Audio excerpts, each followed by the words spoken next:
Joining us in the conversation will be Sue Thornton of Texas Impact and Frank Dietz of the Texas Conference of Churches. That's coming up today on Austin Faith Dialogue. Please stay with us.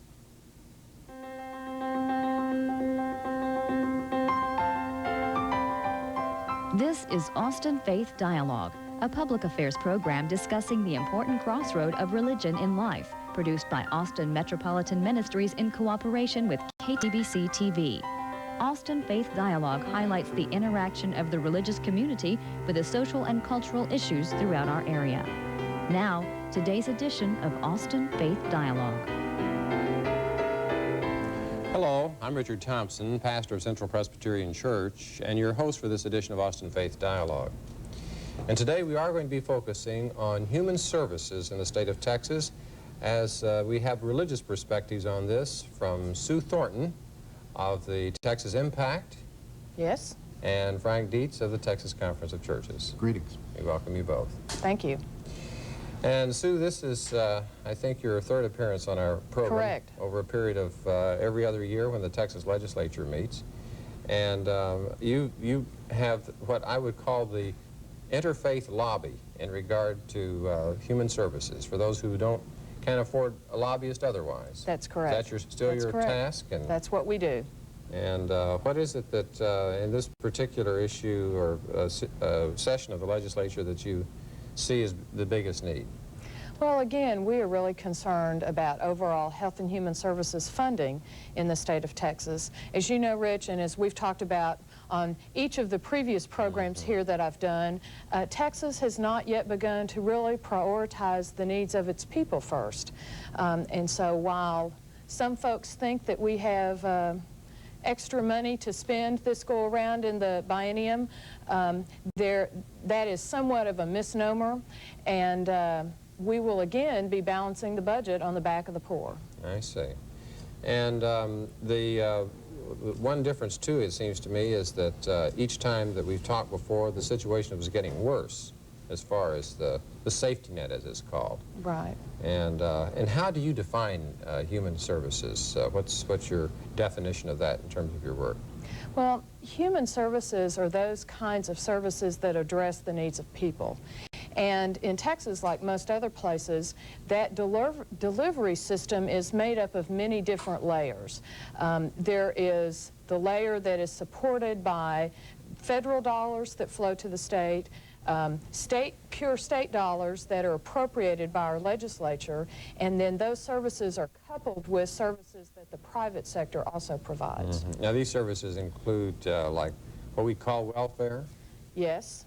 And actually, Rich, they really run the gambit from services that children need and even prenatal care that young pregnant mothers need, all the way through the spectrum of need up to elderly services. Mm-hmm.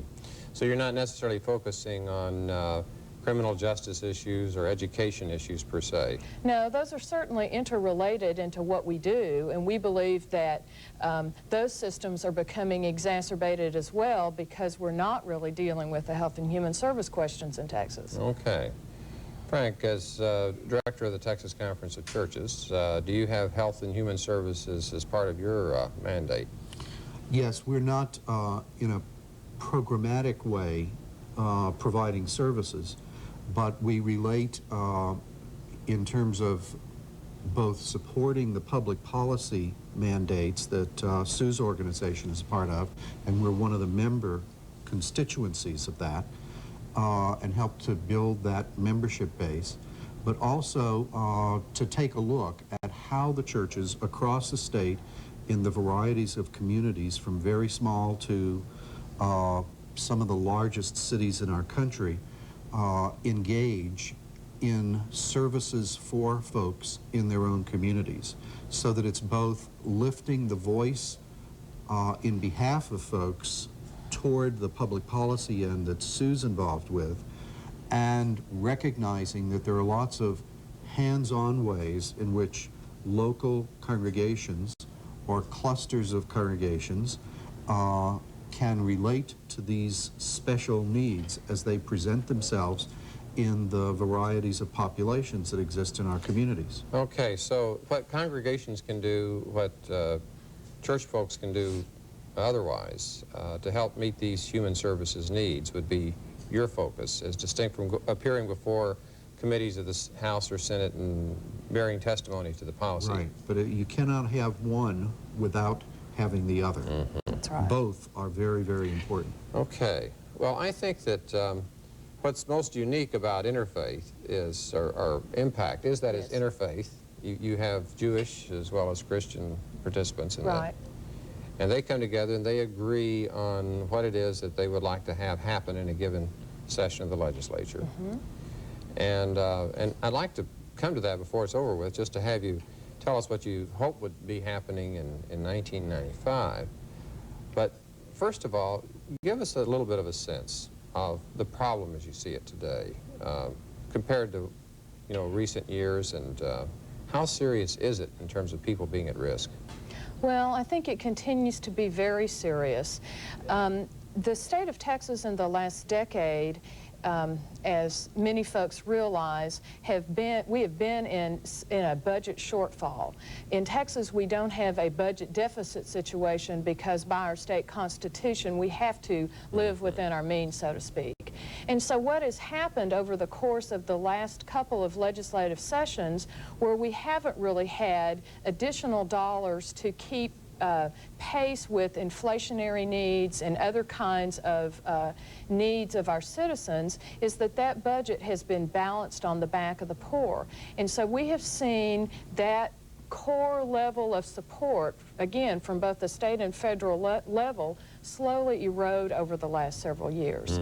I'm sure Frank can attest to this too, but the churches who are members of our network have really seen the difference in terms of the numbers of people who call their churches for assistance needs, emergency assistance needs. So that's where you'd see it at the local church levels. Rich, in a real sense, Texas is always running a race in public policy to see whether it can be in last place, second or third last place in terms of the addressing of the needs and the appropriation in terms of what an individual or an individual household gets in terms of any kind of support. So that You mean of all the 50 states? of all the we're 50 at the bottom states, as far we're as... way, way down there, and that's the race we seem to like to run each time. So that we're usually neck and neck with the state of Mississippi and one or two other states in terms of who can do the least for anybody and everybody. The way that plays out then in the religious community is that as the population soars, and particularly soars on the needful end of the population, the communities that gather out of congregational life to do things find that their resources spread thinner and thinner. They reduce the amount that's put in a sack at a food pantry, and the supplies in a shared food pantry among a cluster of congregations or across a whole city simply don't stretch to last the full month. And the frightful part of that is that the hardest part of the month for people who are on very, very limited incomes is near the end of the month. And if you're closing the food pantries and the supply routes from the voluntary sector and the religious community around the 18th or the 20th of the month because you've run short, you only exacerbate the desperate needs that are there.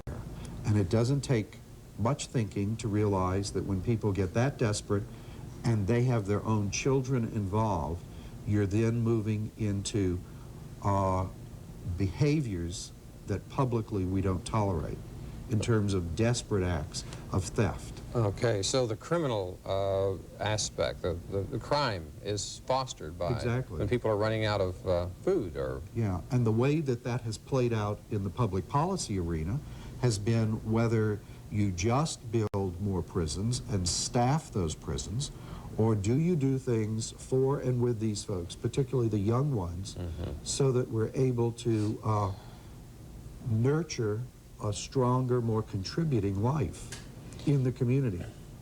How long have you been in Texas, Frank? I've been in Texas a little over 25 years.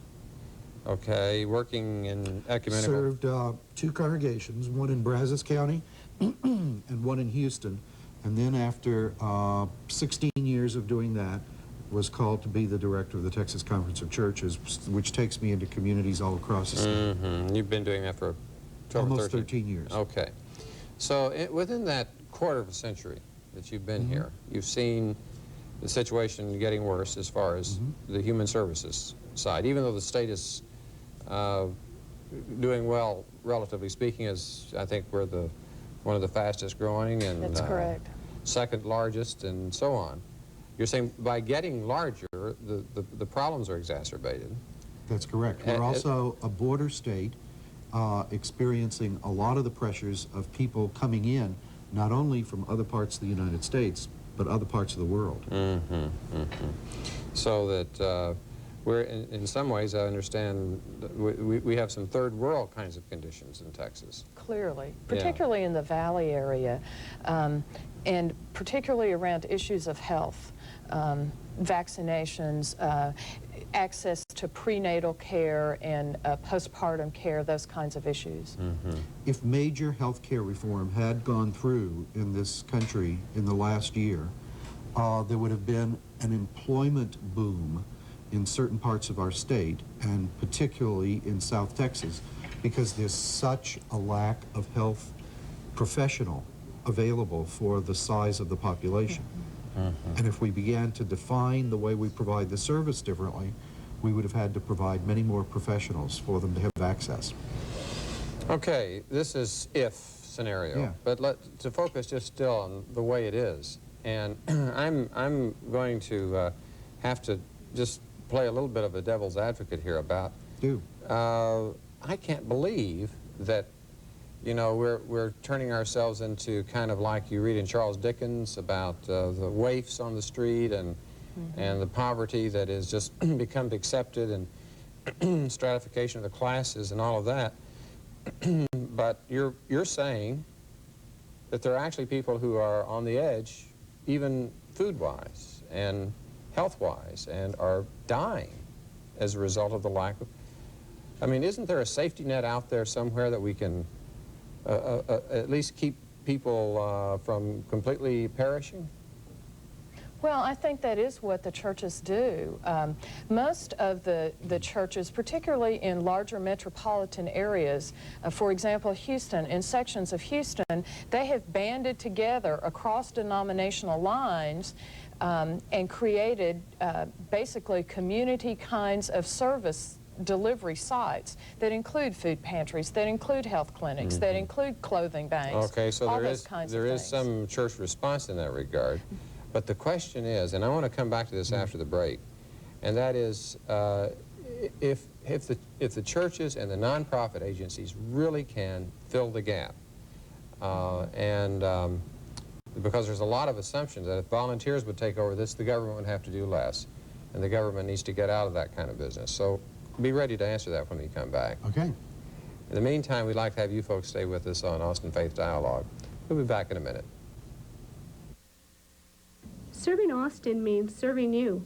That has always been the primary goal of Austin Metropolitan Ministries. We are religion in action through the work of these organizations. Each plays a key role in making the capital city a better place to live, but we can't do it alone. Do you have some spare time, talents, or any resources that you can share?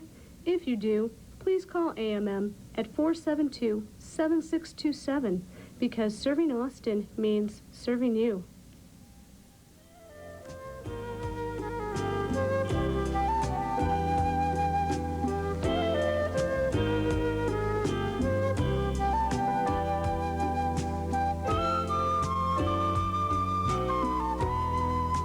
Welcome back to Austin Faith Dialogue, where today we're discussing the issue of welfare in relation to the religious community. Health and Human Services, as seen from the standpoint of Texas Impact, whose director is Sue Thornton, and the Texas Conference of Churches, as executive director Frank Dietz is with us. Frank, just before the break, we were getting into the question of if the government does less, both at the federal and the state level, can the churches and the nonprofit sector fill that gap with the volunteers and money? No way. I mean, you're talking rescue, and triage in a measure that is just simply not there in terms of capacity. The benevolence, willfulness in the society is still there in pretty generous measure, particularly around crises, floods, tornadoes, earthquakes, and the like. And we have our share of those in the domestic and geographical life of Texas every year. But the more sustained picture is not simply a matter of benevolent fatigue. It has a much deeper root in what the society is about. And the religious community is not the place that can provide the bailout for the society, but needs to nurture the sense of responsibility and community and the social covenants that we have with one another. And the only way in which we address those social responsibilities as a whole community are to do those as a whole community in the public arena, and that's where public policy is shaped. Okay.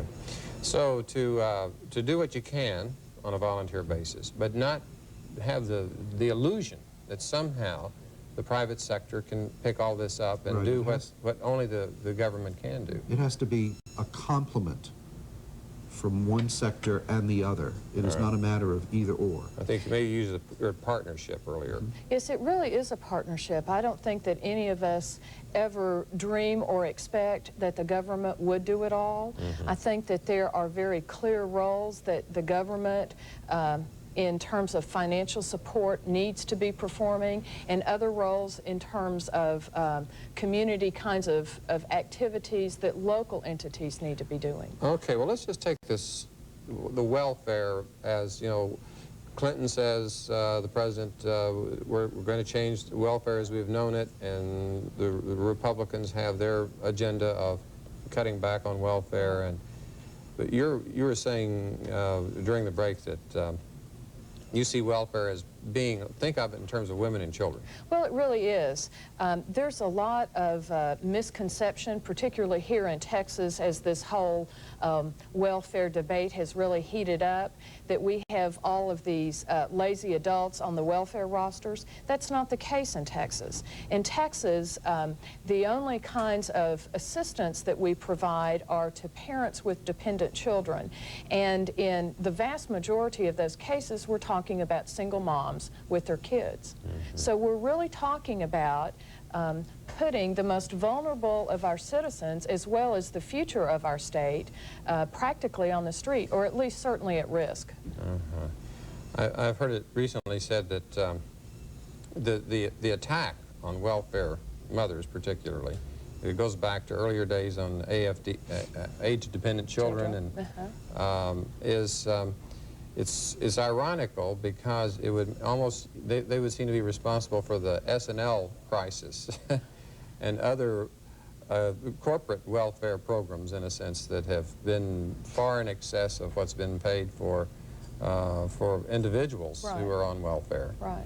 And but that somehow they become the lightning rod for public frustration and wanting to, you know, cut back on the support. And I'm puzzled about that. What is the root of that animosity and hostility toward welfare mothers and their children? I'm not quite sure exactly where all of that comes from. Again, I think that it is a lot of misconceptions about what living on welfare really means.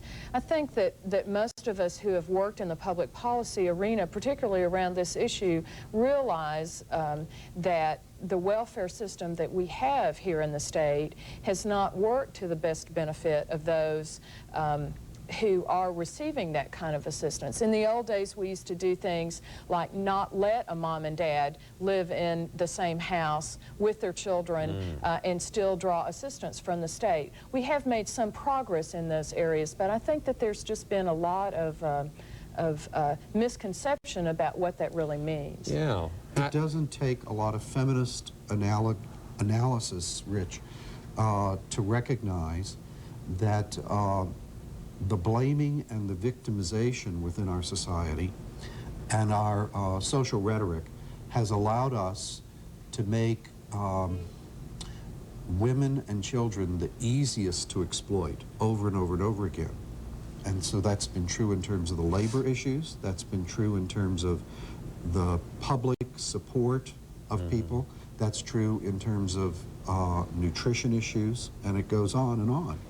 And that's a very serious, deep-rooted problem that we are dealing with only symptomatically in Well, terms of those who surface. If there's a feminist factor in that, do you think there's also a racial factor? Clearly. Of course, they're both there. Clearly. You know, that's one of the things I was going to say a moment ago. I think that race is really an underlying issue here. There, again, is a lot of misconception that the majority of the people who draw welfare are just lazy minorities. But that's not the case. I mean, we have almost half of the welfare population in Texas, anyway, is Anglo. Okay, so there are certain myths that you're saying surrounding the issues of poverty. But I think that there's also an underlying intention to keep taxes low and to find some rationalization maybe for cutting back rather than expanding those services. One would hope that the religious community can help to begin to reshape the rhetoric around what taxation is.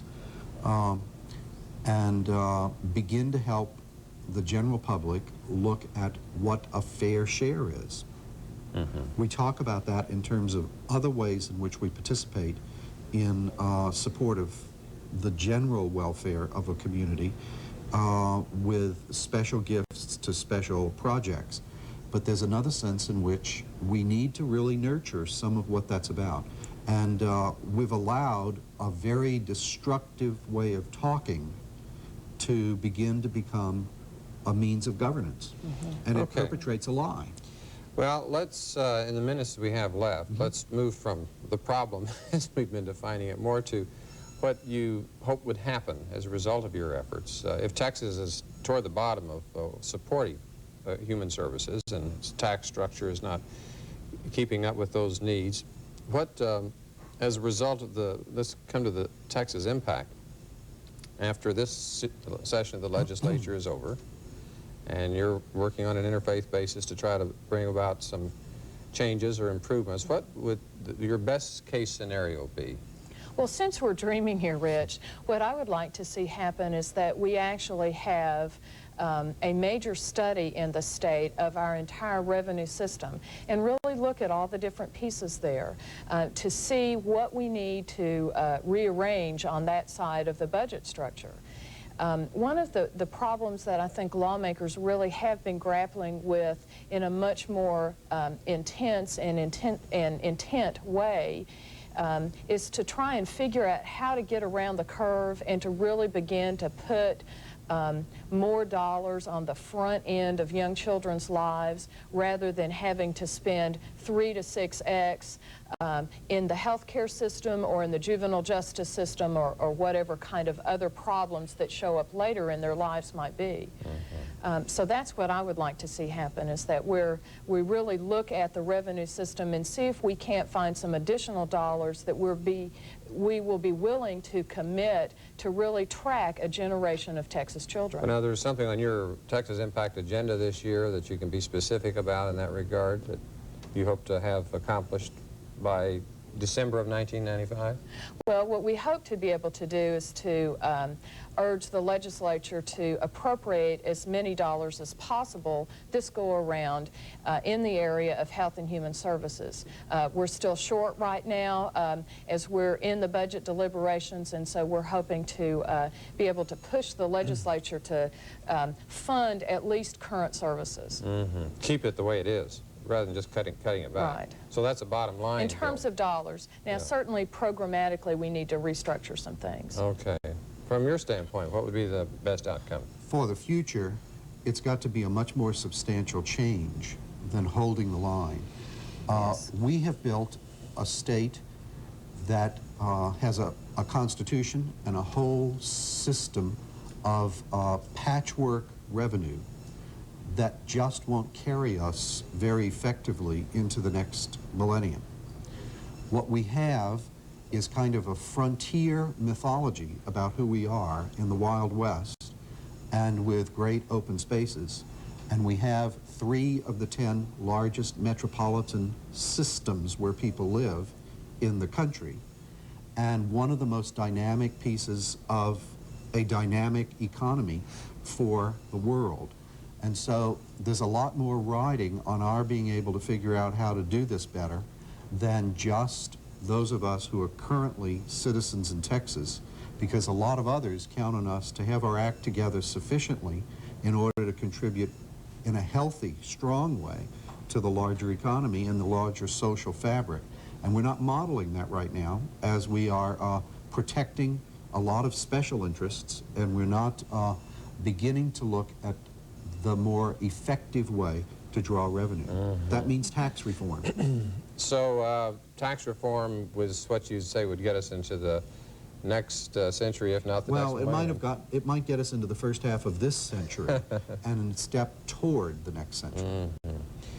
Okay, so the tax reform is underlying not just human services issues, but education and criminal justice, and where the state Sure. has its priorities. Yes, otherwise. because if you're only going to budget out of this current very problematic taxation system, and you try to bail the system out with quick fixes like the lottery or racehorses or casinos, you're not doing anything long term. You're only dealing with symptoms rather than the core of the problem. Now, in your organization, you have the Catholics and Protestants working with you, and yours is across interfaith lines. Correct. And so I think that what we might plan to do is to come back in a year from now and see how much progress has been made in that direction by your efforts. Great. Good. We'd love the And, opportunity. I think that if people want to get a hold of you, what's your phone number, Sue? The Texas Impact telephone number is 472-3093. Okay. And during the legislative session, 20 hours of every day, Yeah. the recorder will have to greet you. It's about the truth. And what's your number out there at your office? 451-0991. Texas Conference of Churches and Texas Impact. Thank you, folks, for being with us, Sue and Frank. Come back again next week for Austin Faith Dialogue. I'm Richard Thompson, wishing you peace. Good day.